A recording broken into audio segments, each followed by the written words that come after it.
Good afternoon, everybody. Welcome to match 3 in round 2 of the International Reparation Debate Competition. I am Calicity Vassal. I'll be serving as your chair adjudicator for today's match. In proposition, we have Pleasantville Secondary School from Trinidad and Tobago versus Holy Childhood High School from Jamaica in opposition. Before we get into today's match, I'd like to highlight a couple organizations and institutions who have made this competition possible. The University of the West Indies, the Center for Reparations Research, CARICOM, CARICOM Reparations Commission, the Jamaican Association for Debating and Empowerment Limited, the Repair Campaign, the P.J. Patterson Institute for Afro-Caribbean Public Advocacy, and the University of Hull. At this time, I'd like to invite my wing adjudicators to introduce themselves, who will be helping me to adjudicate today's match, starting with Mr. Jermaine Barrett.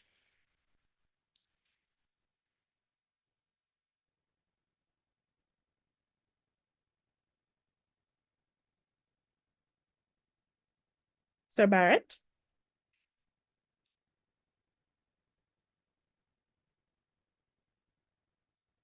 Okay. Jermaine seems to be a little taken aback. He's probably so excited by the match that we're about to have. So I'm going to pass over to Sonique to introduce herself. Good afternoon, everyone. I'm Sonique Martin, and I will be serving as one of your win adjudicators for this match. I look forward to very interesting engagement and synthesizing for this match from each side of the debate. Thank you. Okay, great. And now I'm going to hand over to the team in proposition, Pleasantville Secondary School, and I'm going to ask them to introduce themselves in the order that they'll be speaking in. Hi, good afternoon. I'm Tamaya Belgroup, and I'm the first speaker. Hi, good afternoon. I'm Kira Duncan, and I will be the second speaker for today. Good afternoon. I'm Chloe Gander. I'm the third speaker. Thank you so much, Pleasantville. And now I'm going to invite Holy Childhood High School to introduce themselves rather in the order that they'll be speaking in.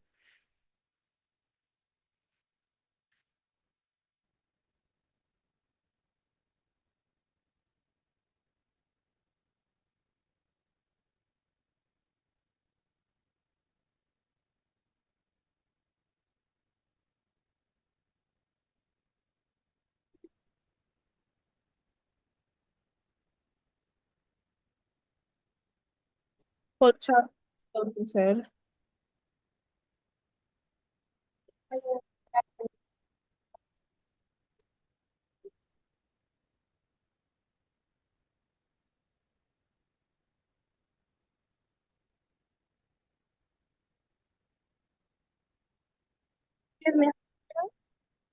Sorry, could you guys speak up a bit?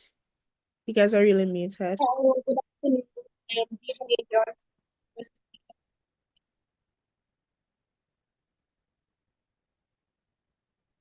Not of Holy Child.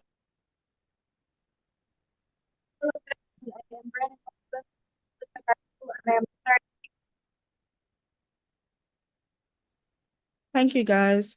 1 second. Andrew, there seems to be a problem with Holy Childhood's audio. I don't know if it was just for me, but they were really muted and a little muffled.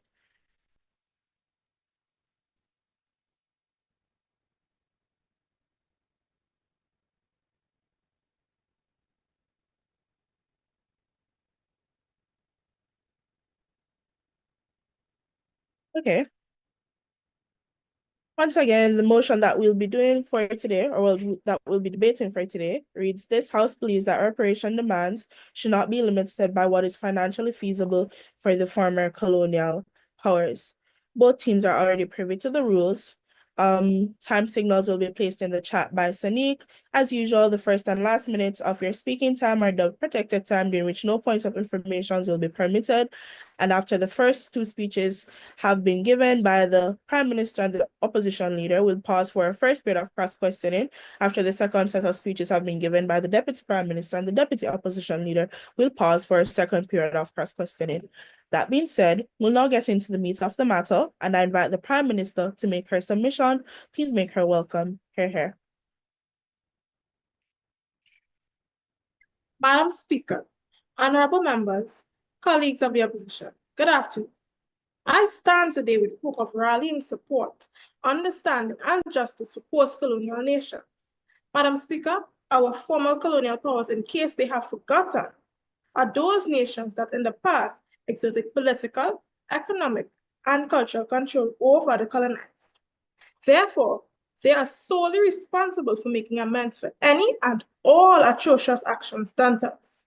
The only words we, the victims, we, the aggrieved post-colonial nations, are willing to entertain is how they intend to meet our reparation demands.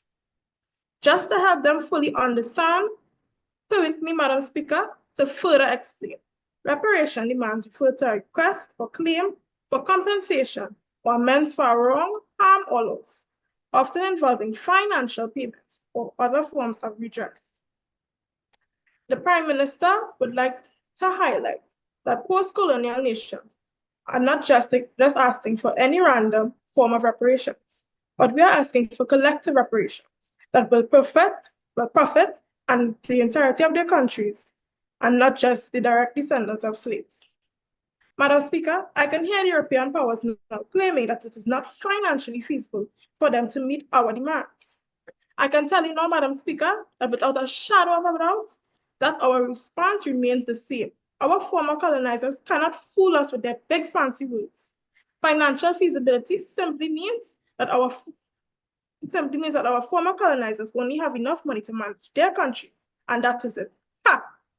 The post-colonial nations are happy to hear that, Madam Speaker, because it means Europe is not broke, and therefore we are ready to take them back to the negotiating table.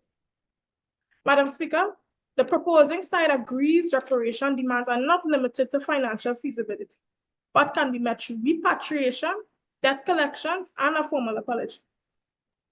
Reparation demands are not limited to financial feasibility, but can be met through repatriation. Madam Speaker, let us first define what is repatriation. According to the Cambridge University Press and Assessment 2025, repatriation is the act of sending or bringing someone or sometimes money or other property back to its home country. Therefore, this allows for the return of African people to Africa and cultural artifacts to the Caribbean. To echo the words of our 2025 Trinbagonian soca group, take me home. Take me to a place where my heart don't feel no pain. Take me home and back to Africa, Madam Speaker. However, as excited as we may feel about this, it cannot be any wishy-washy process. In fact, our former colonizers must facilitate the repatriation of persons to Africa with proper decency and order. According to international laws, such crimes can obtain repatriation. This indicated, Madam Speaker, that what we are simply requesting is what we have a right to. In fact, Cambridge University Press indicated that voluntary movement and settlement to Africa through land grants is a feasible solution that has been employed by descendants wanting to return to the homeland. In addition to the repatriation of persons, cultural repatriation is another way to meet our reparation demands without having Europeans dip too deep into their pockets. It is a fact that various European nations do have a culturally significant artifacts and natural specimens that rightfully belong to the Caribbean nations, which need to be returned. European countries involved in colonialism deliberately try to distance people from their sources of culture and belonging. Therefore, Madam Speaker, these factors are alone prove that we need to be compensated for the culture that has been plucked from our arms.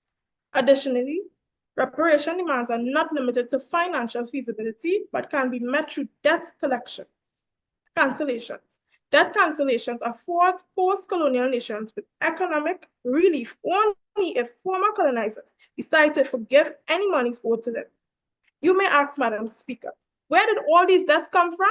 Former Prime Minister of Burkina Faso supplied us with the answer as he stated, debts origins come from those who colonized us, managed our states and economies, and loaned us money. So if the former colonizers are saying that they have no money to pay us, and many, if not all, post-colonial nations are saying we have no money to pay them, they then cancel all debts, Madam Speaker. It is only fair. They continue to exert control over post-colonial nations through debt. The CARICOM 10-point plan declares Caribbean governments that emerged from slavery and colonialism have inherited the massive crisis of community poverty and institutional unpreparedness for development. Madam Speaker, Remember, we are still sitting at the negotiating table, and if Europe refuses to pay the debt that they owe to post-colonial nations, then why should we do any differently? Lastly, reparation demands are not limited to financial feasibility, but can be met through a formal apology. Post-colonial nations agree that a formal apology has been long overdue for the historical injustices committed against us. Madam Speaker, how hard is it to say sorry and mean it? It is because, as the CRC states, a full apology accepts responsibility, commits to non-repetition, and pledges to repair the harm caused. In conclusion, Madam Speaker, the proposing side agrees that reparation demands are not limited to financial feasibility, but can be met through repatriation and return people and cultural artifacts to their homeland, debt cancellations, and forgive any money owed, and a formal apology that can bring closure and reconciliation to post-colonial nations. Thank you, Madam Speaker. We thank the Prime Minister for her fine speech, and now I'm going to invite the opposition leader to make her submission. Please make her welcome. Hear, hear.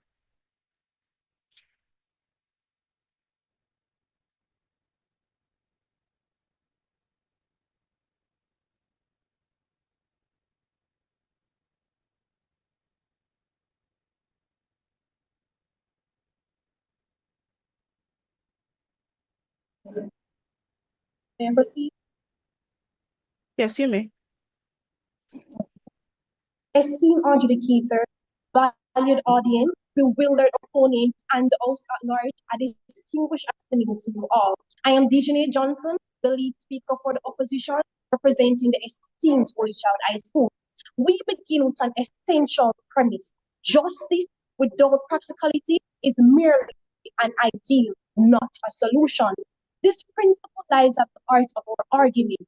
While the justification for reparations is irrefutable, their execution must be firmly anchored in economic viability. The motion before us, this House believes that reparations demands should be limited by what is financially feasible for the former colonial, is not a negotiation of the historical injustices. We do not seek to diminish the profound atrocities of colonialism. Rather, we advocate for the discourse that transcends among emotional rhetoric and is grounded in reason pragmatism. Today, we will demonstrate that excessive reparation demands is threatening economic stability. A pragmatic approach that reinforces stability is fundamental, and that burning modern citizens for past injustice risk new economic subjugation, undermining true justice. With that foundation established, it is powerful that I put forth this question. Can we truly rectify the scars of the past by inflicting new wounds on the present? My opponents might argue that historical debt is immeasurable, that no price is too high for justice. But what happens when that price destabilizes the entire economy? A sudden, massive financial drain on a nation, even a one can trigger cascading effects, inflammation, unemployment, and social unrest. Are we to risk creating new victims in the name of righting or old wrongs? Modern populations composed of diverse individuals bear no direct responsibilities for the actions of their ancestors. While the source past was undeniable, we must acknowledge that modern economies are complex and interconnected. Studies have shown that economic instability disproportionately affects the most vulnerable population, often those that descended from the very people reparations are intended to benefit. For example, hyperinflation of the Wember caused by excessive reparations led to massive social unrest. Imagine, imagine a one-time period, fleeting moments of financial redress. What then? Will that eradicate systematic inequalities? Will it rebuild shattered infrastructure, educate generations, or heal deep-seated social trauma? No. True reparations demand long-term, sustainable investment. Is it more just to give a lump sum that could be mismanaged, or to invest in education, healthcare, and infrastructure in generations to come. The opposition may treat us as apologies for colonialism, as those who seek to minimize historical wrongs. But we say true justice requires pragmatism. Unrealistic breeds resentment, not reconciliation. They create barriers, not bridges. The pursuit of justice demands practicality. To be true pragmatic, reparations must focus on achievable, sustainable models that fosters long-term development rather than punitive measures that create new form of economic burden. It's not about compromising justice. It's not about compromising justice. It's about securing it. We argue that they may argue that any limitation is an insult to the victims of colonialism. We argue that empty promises and unrealistic demands may that empty promises and unrealistic demands are the true insults. They offer no tangible change, no real hope. By prioritizing sustainable development and long-term partnership, we can create a future where the legacy of colonialism is not a burden. It's not a burden, but rather, I say, a catalyst for progress. In closing, we urge you not to just consider the moral imperative of reparations, but also to place emphasis on practicality, the practical reality of achieving them. How about we choose a path where sustainable justice, instead of bringing us back to where we come from and pushing for more economic oppression, we can empower, we can heal, and we can build, rather than dividing and destabilizing many economies. Thank you. We thank the opposition leader for her fine speech. And now we're going to pause for our first period of cross-questioning, in which we're going to invite the opposition team to first pose 3 questions to the proposition team, after which we'll cross the floor and have the proposition team pose 3 questions to the opposition team. That being said, Holy Childhood, the floor is yours. Please proceed with your first question to Pleasantville Secondary School.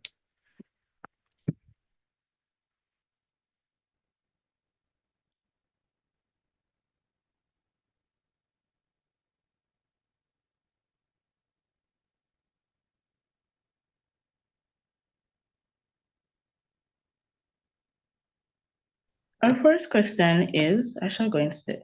Our first question is, how do you justify reparations that could lead to increased taxation, economic recession, or social unrest in paying nations?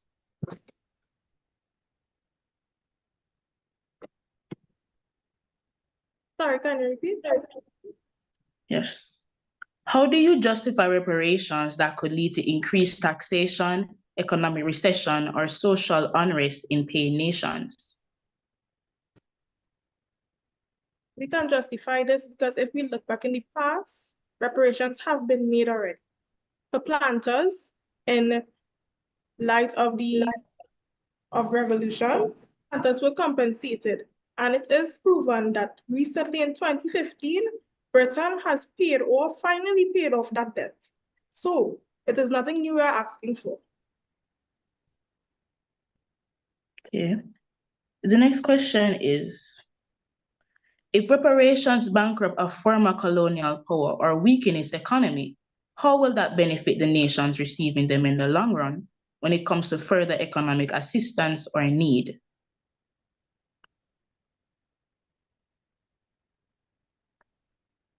Sorry again, can you repeat? If reparations bankrupt a former colonial power or weaken its economy, how will that benefit the nations receiving them in the long run when it comes to further economic assistance or need? Our only claims are not exactly as for the motion says. It's not only financial, right? It's for repatriation and different forms. So not everything is financial in nature. So it would not lead to bankruptcy because you're not only asking for money.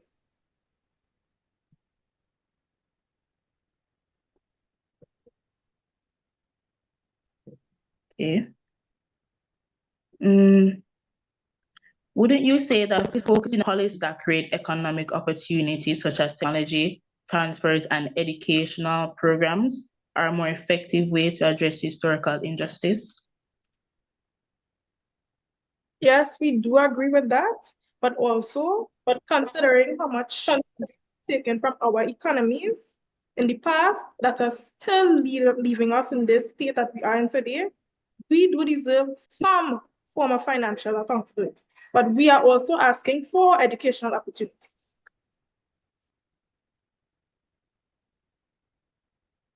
Okay. Thank you, Holy Childhood, for posing your 3 questions. And now we're going to turn over to Pleasantville Secondary School to ask their 3 questions of Holy Childhood High School.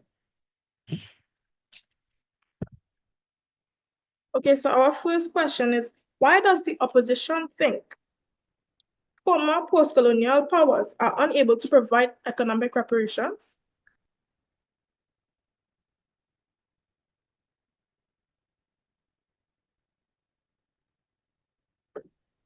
The opposition is not saying that former. Can you repeat your question one more time, please? Just to make sure. No problem. Why does the opposition former colonial powers are unable to provide economic reparations? Yes. We are not saying that we cannot provide economic reparations. However, we are saying that it needs to be sustainable so that it cannot also, while lifting up another country, decline in yet another, which is what would be occurring if we don't have a sustainable and feasible method of economic reparations. That's my answer.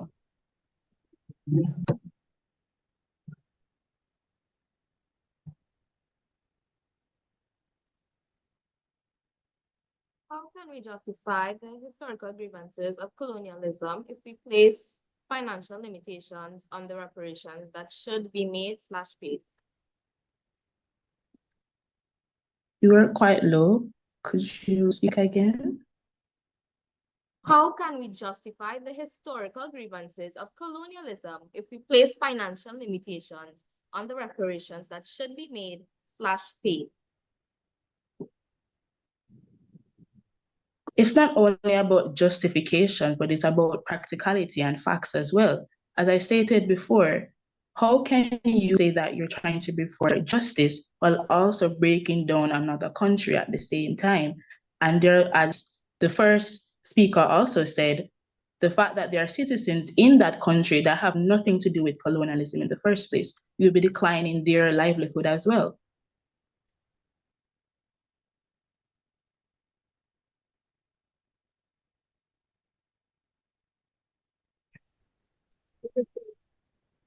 Where do you think finances come from that facilitated the industrial development of Britain? Of who? Of Britain. Those financial situations came from either the citizens themselves, from taxes and those kind of institutions, or, as we know before, slavery as well also generated economic growth and economic assistance, which helped with earning income for those countries.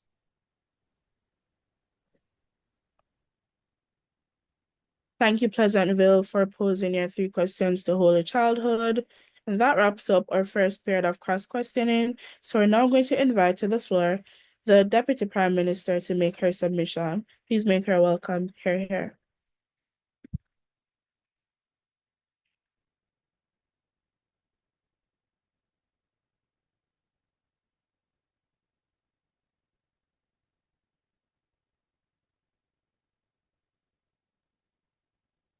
Madam Speaker, our position here today is clear. Moral injustices executed and permitted by the former colonial powers will not be pacified by simply allowing them to measure what is in their treasury. In fact, as far as post-colonial nations are concerned, any and everything that sits in the European treasuries today belongs to us. Colonizers became rich and powerful through their global practice of abusing neighbors in every way possible. In fact, they have stolen this wealth during colonial and post-colonial times, of which the number is too profound to count through financial calculations. However, Madam Speaker, we will humor our former colonizers and respect the current state of their economy and work within the bounds of their financial feasibility. As a result, the proposing side reiterates that reparation demands should not be limited by what is financially feasible for the former colonial power, but through the pursuit of legal justice, education, and psychological rehabilitation programs. Reparation demands should not be limited by what is financially feasible for the former colonial power, but also through the pursuit of legal justice. The act of reparation represents a legal requirement that cannot be optional. Therefore, Madam Speaker, don't get me wrong. Receiving money from our former colonizers would be great, but that does not negate them from admitting that they were committing crimes of humanity. In fact, the former president of Trinidad and Tobago, Sir Ellis Clark, in 1964, expressed that justice requires that reparation be made to the country that has suffered the ravages of colonialism. Moreover, crimes of humanity were committed. It serves to recognize legal obligations of a state, individuals, or groups to repair violations because they were directly committed or failed to prevent them. It is not too late, Madam Speaker. The Hillary Beckles continue. Precedents exist. Reparations and indemnity were paid by Germany to the Jews, who were in territories controlled by Hitler. Although the opposition may say slavery happened a long time ago, and it's past the point where we can judge it today, the proposing side shouts rubbish all the way from Trinidad, Madam Speaker. The crimes of chattel slavery affect post-colonial nations even to today. Additionally, reparation demands should not be limited by what is financially feasible for the former colonial power, but through the pursuit of educational rehabilitation programs. The term rehabilitation, Madam Speaker, according to Cambridge University Press and Assessment 2025, refers to the process of returning to a healthy or good way of life. Therefore, post-colonial nations are asking their former colonizers to invest and create educational programs that cater for and assist the all-round healing of post-colonial nations. In fact, these programs have been in reparation demand for some time now. Therefore, they are economically viable form of compensation that can be achieved by former colonizers. They were directly involved in the slave trade, so they Interjection. to build. Go ahead, or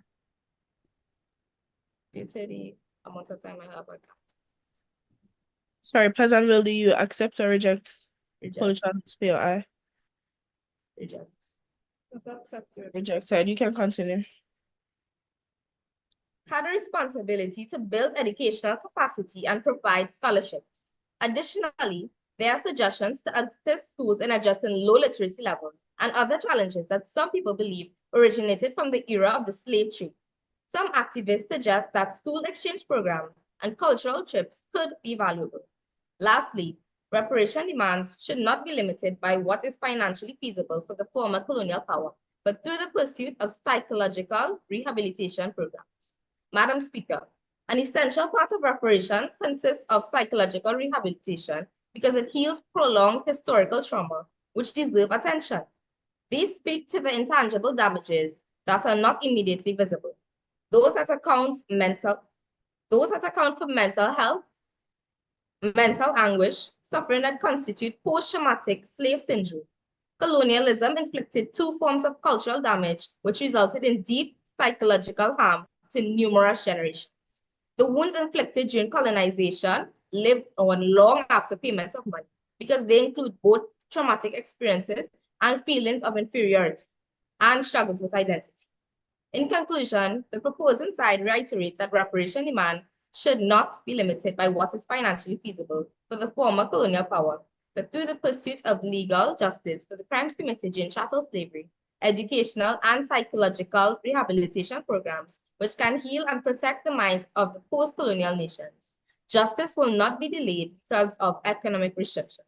We need justice at every cost, since true justice cannot be valued through any economic measure. Thank you, Madam Speaker.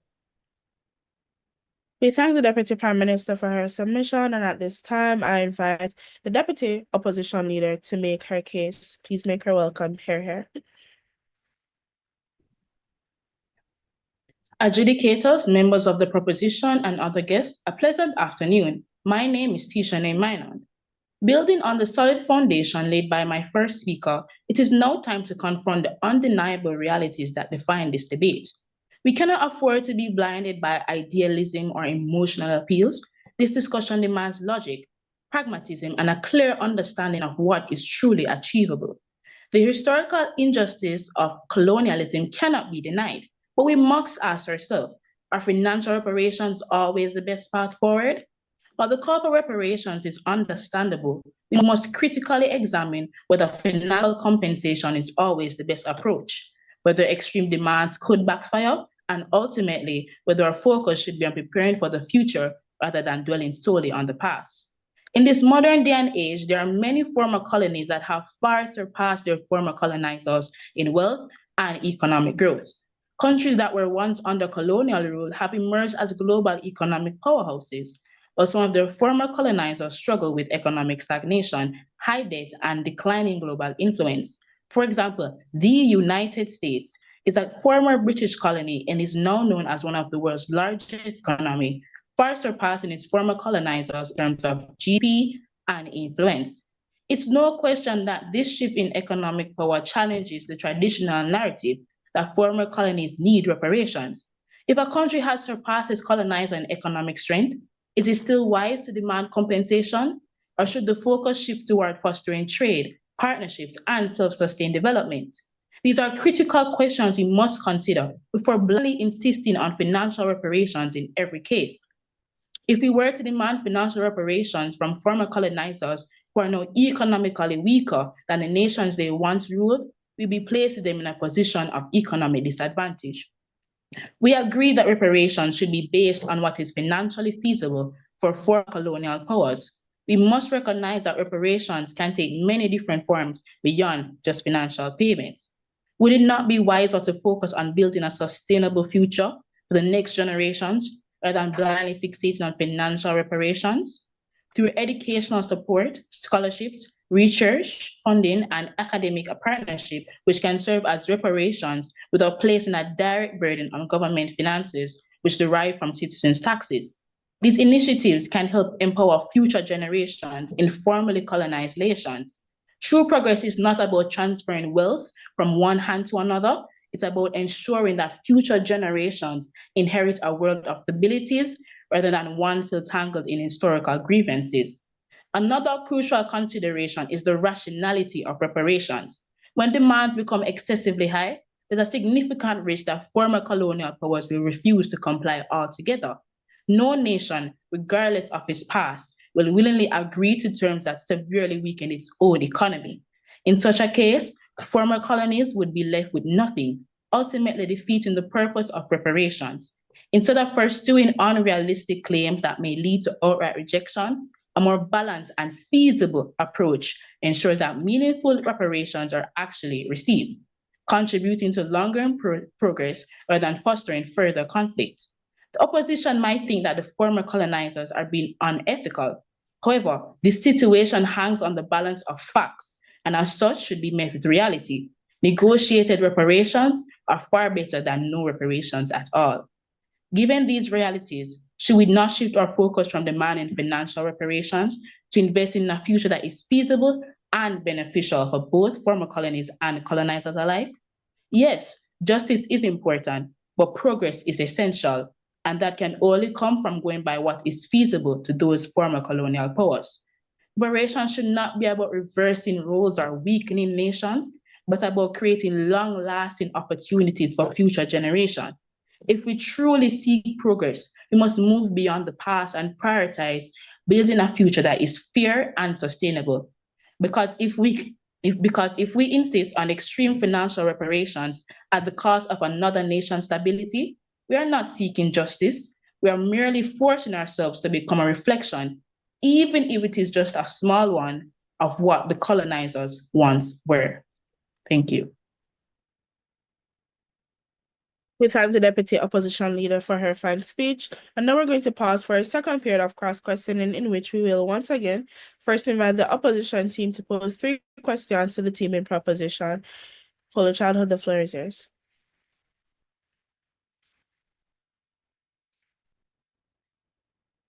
Okay, our first question is, well, you stated in your speech that should not be limited by what is financially feasible. However, you also stated ways that would be on the basis of financial feasibility to those colonial powers. So are you not going against exactly what you said? No, no. Okay. Your next question is, many former colonies have also engaged in oppressive practices post-independence. Should they also be held accountable for historical injustices? Learn these behaviors from. We inherited these behaviors from former powers, the former colonial powers. So we just, yeah. Okay, your last question is, how do you expect former colonial powers to provide non-feasible reparations without negatively impacting their citizens? Sorry, can you repeat? How do you expect former colonial powers to provide non-feasible reparations without negatively impacting their citizens? These will not negatively impact their citizens. These will not negatively impact their citizens as it is not fully financial compensation we are asking for. We are also asking for repatriation, which involves cultural artifacts we return. So these will not negatively affect their citizens in ways.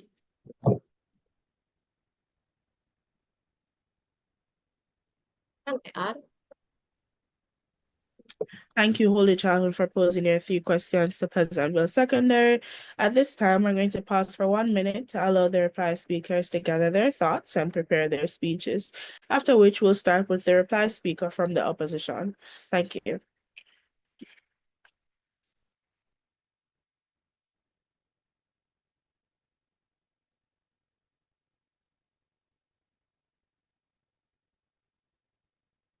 Hold on.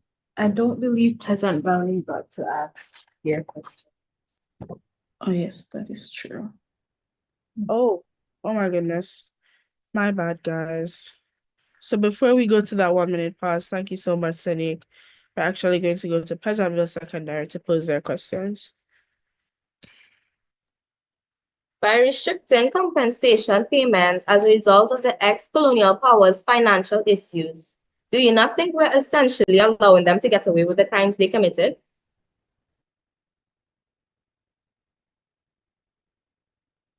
We do acknowledge with that right. We're not that, we're trying to put in a more sound and logical perspective. We're trying to find a practical solution whereby the reparations is not supposed to hinder long-term development, it's supposed to build a better future for us. We're not trying to find a way out of the reparations. We want to ensure that the reparations that we are seeking is sustainable. It's not going to impact the current generation, nor is it going to impact future generations. Because if that's the case, then this reparation will just be futile and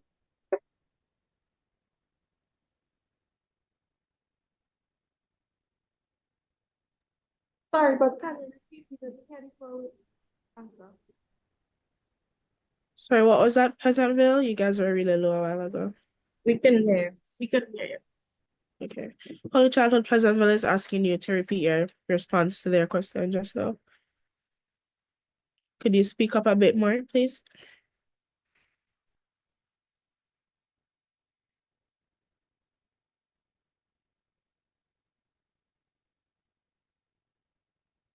So while we acknowledge the immeasurable suffering that colonialism had on us, we're not trying to escape the reparations that should be morally obligated. What we're trying to do is to impose and employ a practical solution, one that is realistic and will not hinder both the current generation as well as the future generation. If we ask for reparations that is unrealistic, these demands not only impact the persons who we are trying to seek the benefit from, it's going to impact us, those the diaspora that's away from us, and we want to ensure that this reparation is sustainable. It's going to empower us to build our future, and it's going to be long term. We don't want something that is just snappy and it's going to have a devastating impact on us.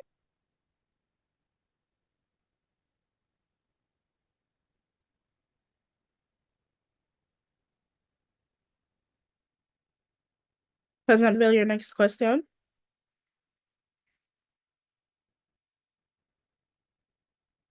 How feasible was it for the British government to take a loan to pay compensation of £20 million to former enslavers?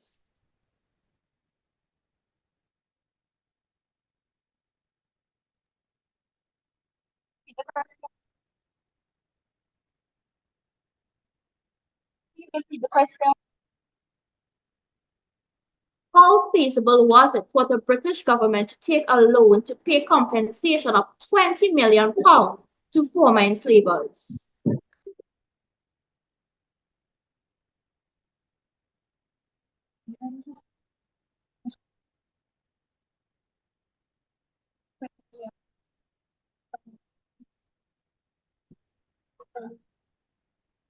First and foremost, we acknowledge that they can financially afford the reparations, but again, we have to view it from this perspective that this might be massive, and the financial reparations might be sudden, and this massive and sudden reparations can have not critically thought about.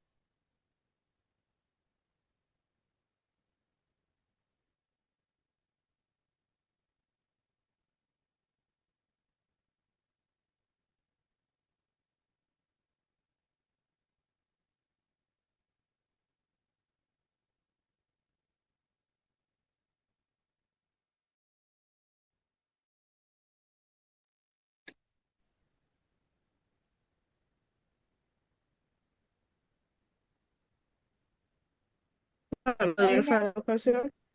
Our final question now. Our acts of reparation. Yeah, Sorry. wait, you're muted again. Number 2. No, as in not your actual computer is muted, as in you're speaking low. Could you speak up, please?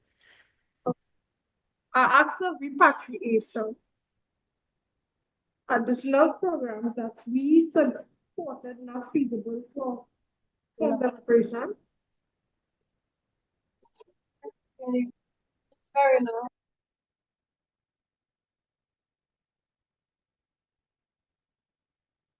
You are very low. Can you speak again? Closer to the mic. So repatriation educational programs we suggested not feasible forms of reparation. You're still very low, Pleasantville. Could you guys repeat the question and speak up? Me? Yes, repeat the question. Our acts of repatriation educational programs that we suggested not feasible forms of reparation.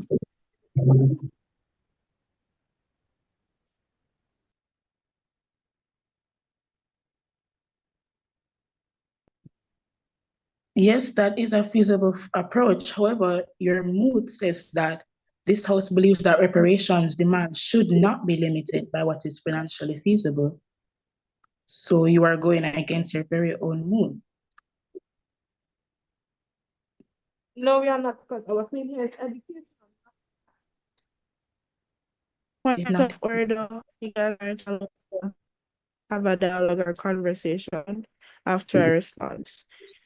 That cuts us off for a second period of cross-questioning. And now we'll actually pause for 1 minute to allow the reply speakers to prepare their speeches, after which we'll have the opposition reply speaker followed by the proposition reply speaker.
Sonique, is that 1 minute? Great. So the 1 minute has elapsed, and I'm now going to invite the opposition reply speaker to make her submission and close off the debate for the opposition bench. Please make her welcome. Hear, hear.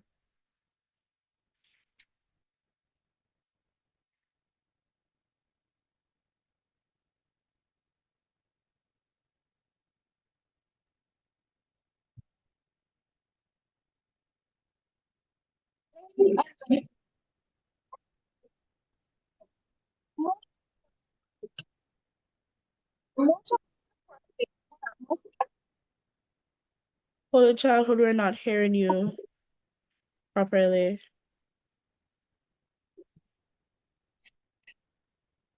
Ladies and gentlemen, esteemed officers, guests, the motion for us today is one that must be approached with humility and pragmatism. This House believes that reparations demand should be limited by what is financially feasible for the former colonial power. We must recognize the undeniable wrongs of the past,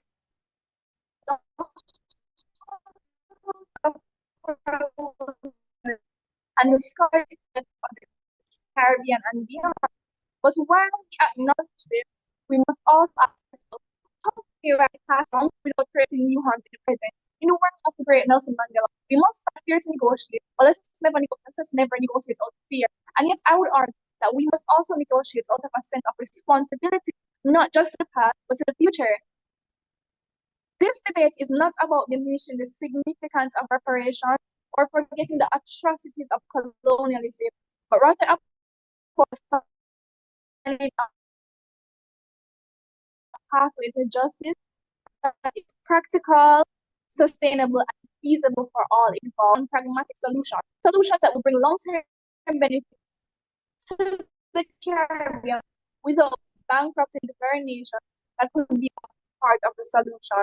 The first point I must address, as stated from my first you speak of economic capability of former colonial power, we risk undermining the very economic needs to help. It is easy to call for vast sums of money. It is easy to call for vast sums of money when one is forced to bear the burden of how that money is gathered and distributed. Yet history teaches us that excessive reparation can have disastrous consequences. The infamous example of the way more dangers of excessive financial demands. As historians Niall Ferguson writes, reparations demanded from Germany in 1990 were so extreme that they played a significant role in the collapse of the Weimar Republic and the rise of Hitler. Can we truly rectify the scars of colonialism by inflicting new wounds on the present? Excessive reparations, if placed in the wrong hands, are demanded beyond a nation's economic capacity, risk destabilizing the economies across the globe. Economies that are already fragile are seen in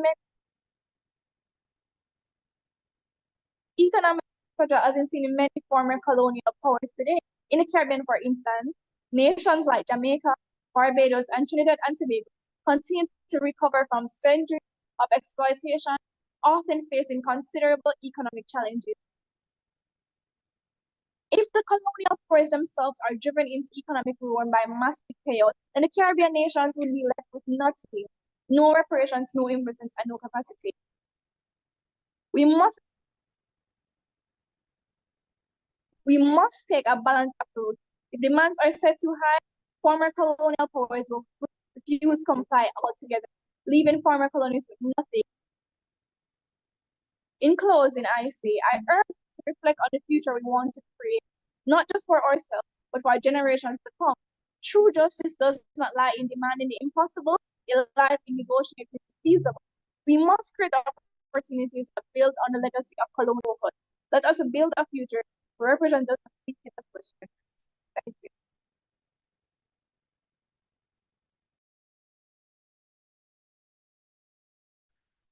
We thank the opposition reply speaker for her fan speech, and now we invite the proposition reply speaker to close off the debate for the government bench and overall. Please make her welcome. Hear, hear.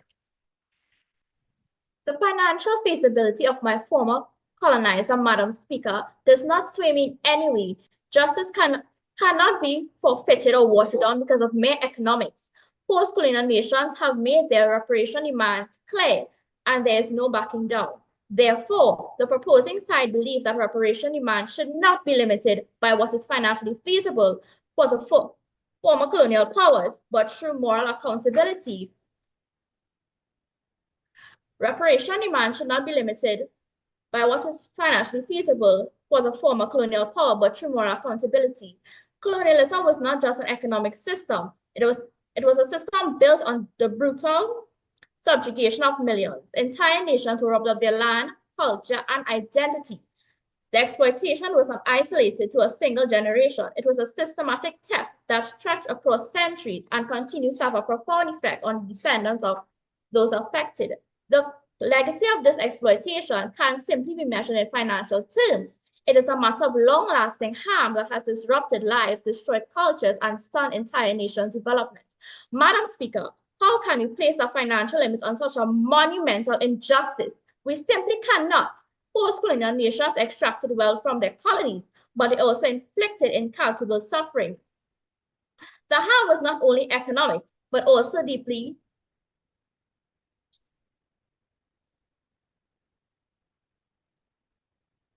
psychological and cultural. The lasting scars of colonialism are still felt today in the social, economic, and political inequalities faced by formerly colonized nations. Financial compensation, when necessary, cannot erase the damage done to the very essence of communities, language, culture, and identity that colonialism sought to destroy. Moreover, moral accountability must be taken seriously. Now, Madam Speaker, our former colonizers cannot simply say 3 Hail Marys in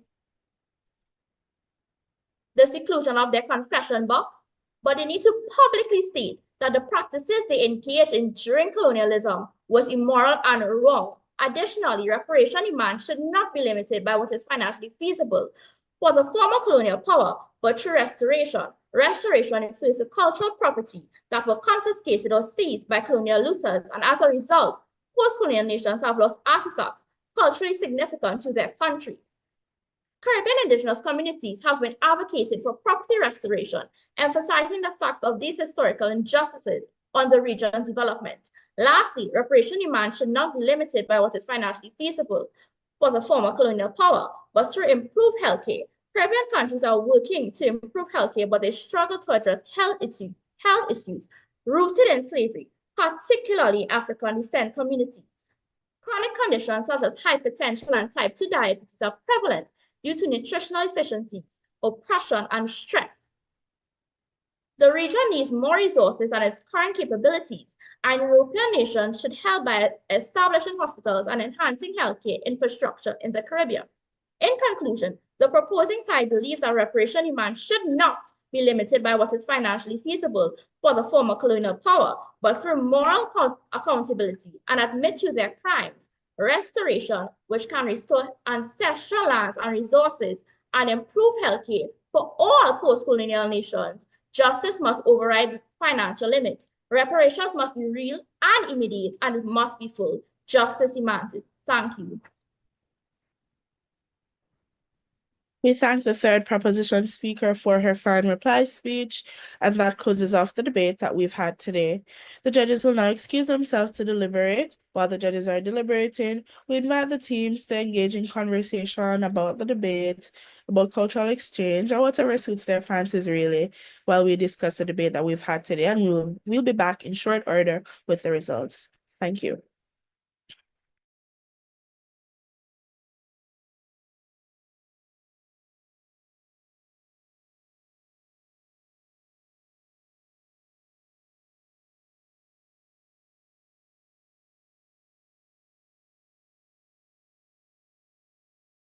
Slavery occurred too many years ago to adjudicate now. Overruled defense, correct, slavery was legal. Your Honor, descendants of the victims of chattel enslavement seek reparation for the crimes committed against them. Abun Onye Siteri na Ohu Africa. Natural Show. I am Kira Duncan. I am Chloe Duncan. And we are students of Pleasantville Secondary School. And we deserve to be chosen because of our passion to fight for our Caribbeans when we seek reparation.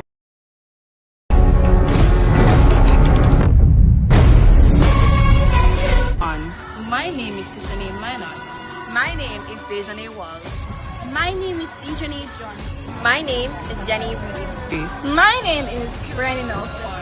And we are representing the Old Child High School. Reparations matters to us because it holds past oppressors accountable for their actions while also shows their willingness to correct these past grievances. So choose us because justice begins with bold voices and we are ready to be heard. The Center for Reparation Research is thrilled to launch this international reparation debate competition. This international reparation debate competition that we launched today for secondary schools is one of our most important projects. How do we engage youth on matters of reparatory justice? The change needed in the education system can only be advanced when the youth are engaged and their voices are heard. Why is reparation so important in and for the Caribbean? Because time comes for justice for our ancestors. Time comes for the Caribbean to insist on the right to development, to be compensated for the violence against our ancestors. So outreach to the young people who have joined this movement is critical. And this initiative is phenomenal. And you know why? Because it's engaging with young people. And it's young people that I believe, are going to be the future of the reparatory justice movement. The greatest weapon that there is in this whole fight for reparatory justice is the young people of today. I hope this debate spurs a whole new generation of advocates for reparatory justice, and the UK and the EU have got to make amends for the ills of the transatlantic slavery. This is going to be a phenomenal competition. There is no mass movement that isn't a youth movement. And we certainly want reparations to be a mass movement.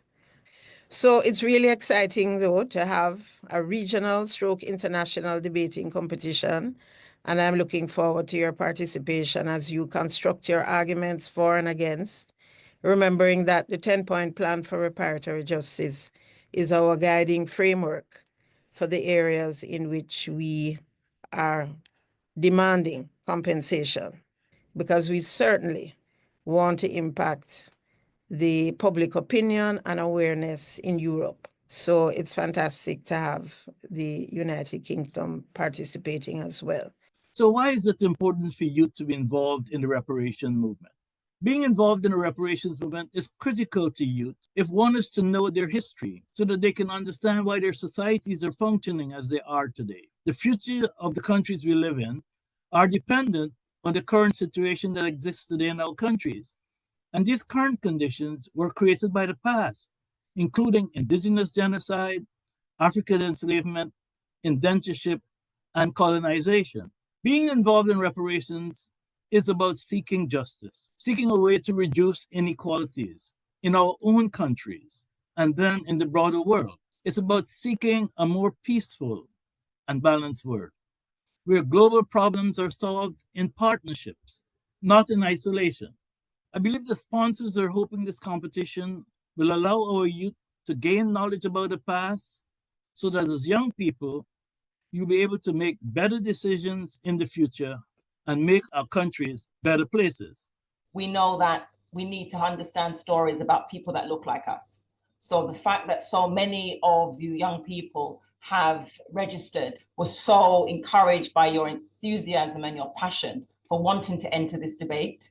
It is so important. It's just at the core of who we are, that we need to understand where we come from, understand our true history, and having a debate competition on this particular topic is such an important milestone. To have a real conversation about repair, and the fact that our young people were so articulate with their presentations, and to ensure that we keep educating our young people, because you are the future of us and are the Caribbean's a sustainable future. So congratulations, everybody.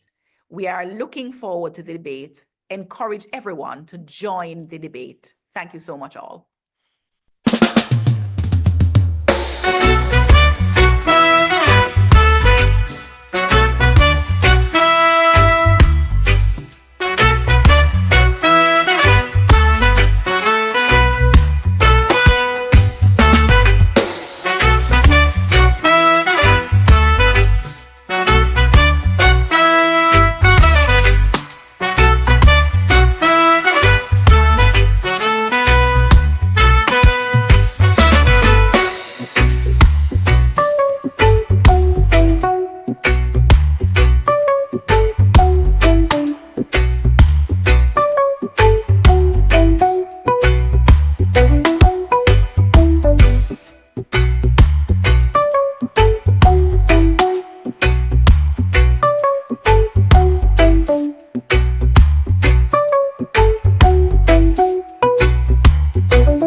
Where is the justice for the 5 million enslaved Africans trafficked to the Caribbean?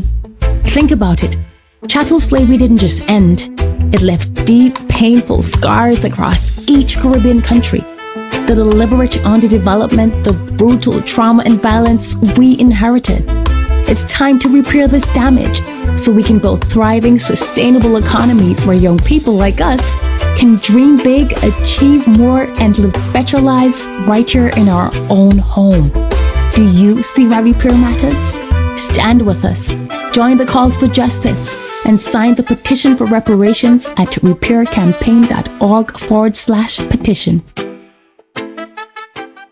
It's very important that this is understood because we can't talk about legacies before talking about what left those legacies on our landscape. Enslaved Africans were subjected to the worst atrocities imaginable. Kidnapping, storage in filthy barracoons, the Middle Passage, forced drowning as in the case of the slaver Zong, branding with hot iron, including by the church, with SPG being seared into the flesh of those they owned. Unrelenting field and factory labor, legal codes that rendered them non-human, and harsh punishments when they resisted enslavement. Deportation, dismemberment, hanging, imprisonment, severe flogging, including of women and the children. According to Lucille Mathurin Mayer, and I quote, "Neither age nor pregnancy exempted women from corporal punishment. Rather, they were laid down in the filthiest place the driver could find for floggings. Child labor was rampant, and women and girls faced sexual violence." Orlando Patterson wrote in his Sociology of Slavery the following: "The sexual exploitation of female slaves by white men was the most disgraceful aspect of Jamaican slave society." Unfortunately, the church was complicit in this crime against humanity. Initially, Christian planters did not think that the African was of theological significance. According to Elsa Gavaya, and I quote, "Early English slave law almost totally neglected the enslaved as a subject for religious instruction, as a member of a family, or as a member of society possessing some rights, as the same rights as everyone else." Did you grow up on Anansi stories? Yep, most of us have. But did you know that Anansi played a major role in our ancestors' survival? So let's talk about it. He's more than just a trickster spider. He was a means of inspiration for resistance. Anansi's cleverness in outsmarting his rivals mirrored tactics enslaved people used in their daily lives. By pretending to be foolish or inept, a technique known as play fool for catch wise, enslaved people lower their enslavers' expectations and reduce suspicion. These methods, inspired by Anansi, are known as Anansi tactics, or in Twi from Ghana, Anansi Sem. Anansi outwitted powerful animals and even white enslavers using cunning and wit. During the plantation era, Anansi tales were shared in enslaved quarters and sometimes in front of European enslavers. These stories, recorded in journals, reveal how enslaved people used public performances to mask hidden defiance. Plantation whites often missed the rebellious messages in these tales. Caribbean Anansi stories depict him evading punishment, tricking enslavers, and a whole plethora of adventures which highlight the resistance and survival through Anansi tactics. 400 years ago, my people were dragged from their homes, tribes, families, placed on floating wood, and shipped across the Atlantic to what will be later described as the most inhumane act of all time. Cold, dark, uncomfortable, cannot describe the trip in ships where whips did not fail to miss. Injustice, rape and disgrace, blood rains, brute, force, ignorance, hate in their veins. Sweat and tears, labor revealed, produce from king fields only for the esteemed. 400 years of eroding one's pride, culture, heritage, value. 400 years of the iron chain, stringing up, leaving bare. Oh, but they never cared. Why fight when you would be met with sharp blades? So don't you dare cry out in fear. Why not plan escape with the plaiting of one's hair? the drums, listen, dance, communicate. For tonight, we fight a battle not even death could spare. Blue eyes, white skin, Master said there's beauty within. But guess what? Black, brown, gold, royalty, reparations, we are owed. Them say hassa, but we say cassava. That's where we get the strength from to beat and conquer. For tonight, we're returning to Ghana. You may say, I'm a descendant of slaves because of the rich melanin that gushes from my pores. But I came to tell you tonight, I am not a slave, rather the descendant of kings and queens. I am the embodiment of the divine. I do not chase, I align, I attract. What's meant for me already has my name on it. I am the personification of beauty, the expression of love, the creator of life, the acknowledgement of freedom. So go ahead, call me what you want, because when I die, bury me in the oceans where my ancestors jumped from the ships, because they knew death was better than bondage. And here's what does need reparative justice. It is the seasoning period when we landed on the soil and they took away our names and our gods and our culture, and no slave system that we understand thus far has ever had that deculturalization process embedded in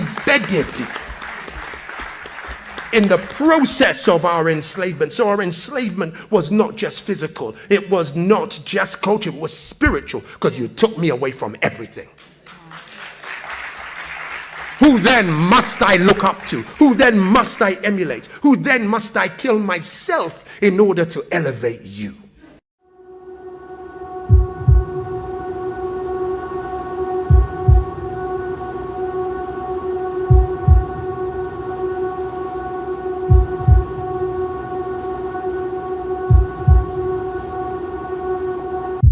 What is common about the wealth?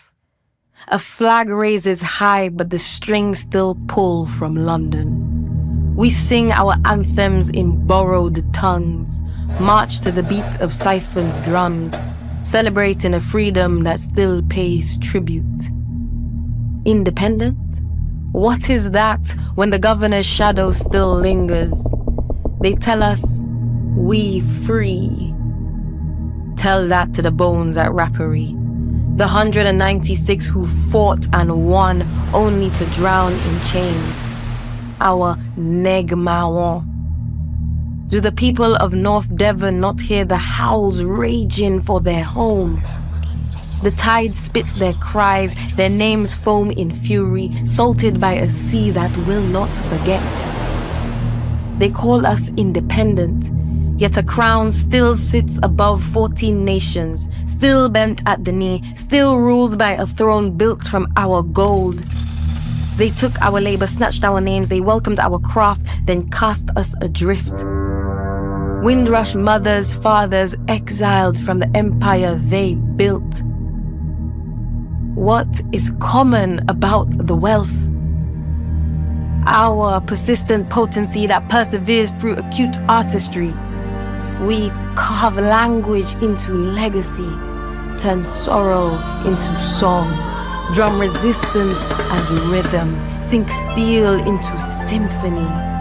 We are the architects of new worlds, the poets, the painters, the prophets, who make home in remnants still, who forge futures from fractured pasts. They took the wealth, but we are the riches. And remember that chattel slavery of the African people was also genocide. This is not highlighted sufficiently. If you take my home island of Barbados in the Caribbean, the British brought 600,000 people into Barbados. 600,000 Africans were brought into Barbados. The black population of Barbados today is 280,000. How do you reduce 600,000 to 290,000 after 200 years? They brought 3 million into Jamaica. At the end of the slavery malarkey, there were just about 600,000. The survival rate of African people in the Caribbean was about 17%. It was horrendous. The Conference of Heads of Government of the Caribbean Community. But I will say to you, therefore, that the issue of reparations for the transatlantic slavery is an issue that we will take up with you, and that the appropriate apology and compensation is paid, and that the international community accepts that this should never happen again. And yes, Honorable Deacon Mitchell, slavery is a crime against humanity.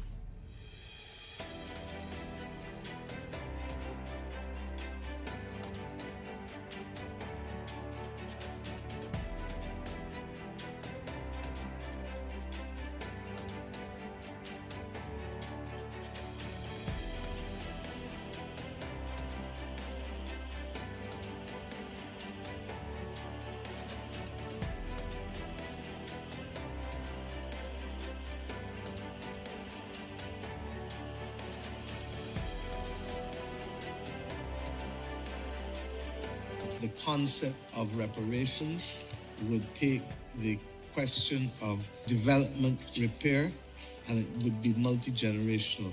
What needs to happen is face-to-face discussions, which we deem as absolutely important, because if you can't see me or hear me, it is not appropriate to be able to make a judgment as to who or what I am and what I should receive. Progress also means reparatory justice to heal historical wounds and climate justice to secure our future. We must be bold, demand what is old, and build a Caribbean that thrives.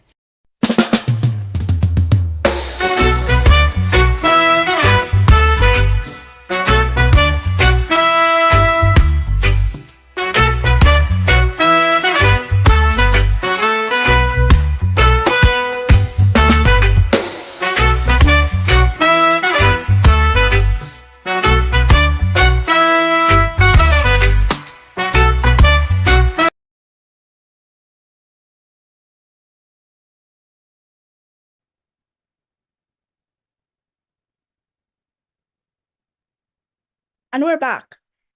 So we're going to give the OA before we get into the scores and ultimately announcing the winner.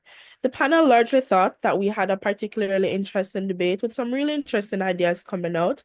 We thought, however, that the debate that we had today primarily centered around the axis of should financial feasibility of the colonial power matter when colonized states are requesting reparations.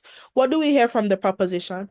So the proposition tells us this idea that it is morally justified and just objectively justified for colonized states to require whatever excessive amounts of reparation that they would like to require, simply because they would have endured, or at least their forefathers would have endured, really dehumanizing conditions during the colonization period that they're still facing psychological, economic, and cultural trauma from. And because of that, it's justified for them to require whatever amounts of reparation that they want to require. They also tell us this idea that reparations doesn't need to be paid in directly financial resources, but they can come in the form of repatriation or institutional development in things like education, healthcare, and so forth. However, on that point, regarding institutional development, the panel largely thought that it was a concession that both teams made that reparation didn't have to come in the form of direct financial payouts. However, where the panel thought that proposition missed the mark was their failure to acknowledge that things like institutional development and repatriation would still acquire some sort of cost. So whether the reparation payout came in the form of development or in the form of a direct financial resource, we think that the proposition failed to acknowledge that all of those things would attract a cost nonetheless. And because of the fact that they have a cost attached to them, the issue of financial feasibility still comes into play. So we think that they may have missed the mark on interpreting the motion in that regard. Furthermore, the panel thought that given the harms that opposition would have highlighted for us with colonized states states seeking large sums of reparation, opposition tells us that this might actually result in economic fallout for the colonizer rather, or for the country from which the colonizer came from. So for example, they tell us that if a Caribbean state were to require a large lump sum of money from, let's say, the United Kingdom, that may lead to economic crash out for the United Kingdom, which may negatively affect their own society and their ability to maintain upkeep for their own citizens, which is an equally detrimental situation equivalent to the one that Caribbean nations are trying to curb. So because of that particular harm that would have been highlighted, this created a burden for the proposition team to sort of justify for the judges why it was worth requesting whatever large lump sum of reparation, why that is worth the possibility of economic crash out, and why it is that people from these colonized states, from these colonial states rather, who aren't the direct perpetrators of colonialism as they would have stated, because naturally the people who would be responsible, or the governments that are responsible for paying reparations, wouldn't have been the same governments that would have mandated slavery and other things that transpired during colonialism. So naturally they aren't the direct perpetrators. So we needed proposition to do a lot more legwork in justifying to us, the panel, why it is that given the large burden that they would be carrying, that is possibly economic crash out, why that was worth or why the acquisition of reparations is worth the possibility of economic crash out for these colonial states. We don't think that they gave us enough depth of analysis to really justify why that was a burden worth carrying for those states. What do we hear from opposition? So opposition tells us that it's very likely that we won't achieve reparations because we won't achieve reparations simply because the method that proposition tells us is simply not feasible. They tell us that it's not feasible simply because it's not financially sustainable, in that if it is that the colonial power were to pay this excessive lump sum of money now, it's highly likely that they wouldn't be able to meet future reparations payments, which leads to just a bunch of empty promises to citizens of Caribbean nations who are seeking reparations. And if it is that they're just making empty promises that are just ceremonial and not true to the actual purpose of reparations, then it really serves no purpose, and that in and of itself is a disrespect to the descendants of colonized people and the enslaved, and therefore it wasn't worth pursuing. They also tell us that it's much likely to lead to poverty for the colonized states themselves. This may lead to the same economic crash out that I just mentioned, and because of that, that creates another problem, which is similar in nature to the very problem that Caribbean states are trying to fix for themselves. They also tell us this really interesting idea, the panel thought, about how this might also create antagonistic diplomatic relations between Caribbean states and colonial powers themselves. So for example, if it is that a Caribbean nation required a large lump sum of money to be paid from the UK, and this leads to economic crash out from the UK, this might lead to bad diplomatic relationships between the UK and said Caribbean nation, in as much as that Caribbean nation would then be directly responsible for the UK's diplomatic crash out. Because of that, colonial powers might be a lot more disincentivized to engage in trade relations and just future negotiations regarding reparations with these Caribbean nations, and that is antithetical to the purpose of achieving reparations in and of itself. So because of that, and the arguments that we've heard and the panel's opinions on those arguments, as I would have just delineated, the scores for this match reads, the team in proposition acquiring 253 points, the team in opposition acquiring 274 points. So our winner for today's match is the team in opposition, Holy Childhood High School from Jamaica.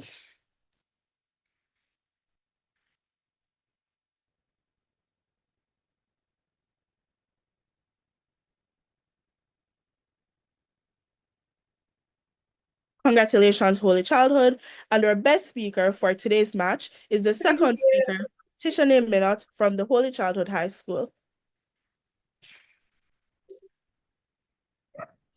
Thank you for the congratulations. You are welcome. And before we close off match number 3 in round 2 of the International Reparation Debate Competition, I'd like to take this opportunity to thank some organizations and institutions that have made this competition possible: the University of the West Indies, the Center for Reparations Research, CARICOM, the CARICOM Reparations Commission, the Jamaican Association for Debating and Empowerment Limited, the PJ Patterson Institute for Africa Caribbean Public Advocacy, the University of Hull, the Repair Campaign, and the Repair Campaign. And that closes off match 3 in round 2 of the International Reparation Debate competition. Congratulations, Holy Childhood, and stay tuned for match 4. Are we allowed to say something? Yes. Thank you so much for the opportunity to participate in this debate. It was a wonderful experience, and I would just like to extend my congratulations to Holy Childhood. Bye.